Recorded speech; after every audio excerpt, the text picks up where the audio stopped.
So hi friends, welcome to my new blog. তো আজকে আমি আপনাদের সাথে একটা দার্জিলিংয়ের 3 দিন 2 রাত্রি ছোট্ট একটা ট্যুর প্ল্যান আপনাকে জানাচ্ছি। তো আমি প্রথম দিনকার দার্জিলিং মেল 10টা 15-তে হাওড়া থেকে ছাড়ে, তাতে করে আমি পৌঁছে যাই পরের দিন সকালে এনজিপিতে।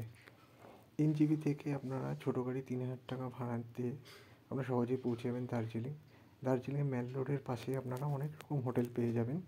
সেখানে 2000 থেকে 4000 টাকা রেন্ট লাগে। আমরা যে হোটেলে ছিলাম সেখানে একটা সুন্দর ভিউ ছিল ব্যালকনি থেকে। আর হোটেলটা যেটা আমরা ছিলাম সেখানটা আপনি যদি আমাদের রুমটাও দেখেন খুবই ভালো ছিল। রুম ভাড়া লেগেছিলো আমাদের 3500 টাকা। আপনারা কিছুক্ষণ রেস্ট নেওয়ার পরে বিকেলবেলায় আপনারা চলে আসুন দার্জিলিংয়ের মেল রোডে এসে নেক্সট দিনের জন্য গাড়ি আপনারা ওখানেই বুকিং করতে পারবেন। এখানে চাইলে আপনি কিছু কেনাকাটি করতে পারেন, অবশ্যই সেটা বার্গেনিং করে। আমরা যখন ওখানে পৌঁছাই তখন ওখানে লাইভ মিউজিক একটা কনসার্ট চলছিল, আপনারা ভিডিওতে সেটা দেখতেই পাচ্ছেন।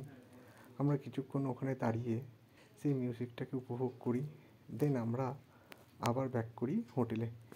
কারণ নেক্সট ডে আমাদের আর্লি মর্নিংয়ে উঠেই যেতে হবে টাইগার হিলের উদ্দেশ্যে। তো ডে 2তেই আমরা সকাল সকাল পৌঁছে যাই টাইগার হিল। তারপরেই আমরা পৌঁছাই পিস পোভারো টেম্পলে, যেখানে একটা বৌদ্ধ মূর্তি আছে। সেখানে আপনারা কিছুক্ষণ সময় কাটান, তারপরেই আপনারা বেরিয়ে পড়ুন দার্জিলিংয়ে জুয়ের উদ্দেশ্যে। আপনার বাড়িতে যদি কোনো বাচ্চা থাকে তাদের জন্য এই জায়গাটা খুবই সুন্দর, তারা খুব জায়গাটা উপভোগ করতে পারবে। এখানে কিছু ছবিও আপনি ক্যামেরাবন্দি করতে পারেন। তারপরেই আপনারা চলে আসি টয় ট্রেন দেখতে।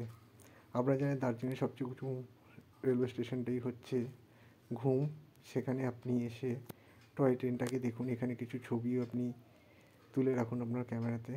ডে 3তে আপনারা চলে আসুন পাইন ফরেস্ট দেখে আপনারা চলে আসুন টি গার্ডেন ঘুরে আপনারা মিরিকের উদ্দেশ্যে রওনা দিন।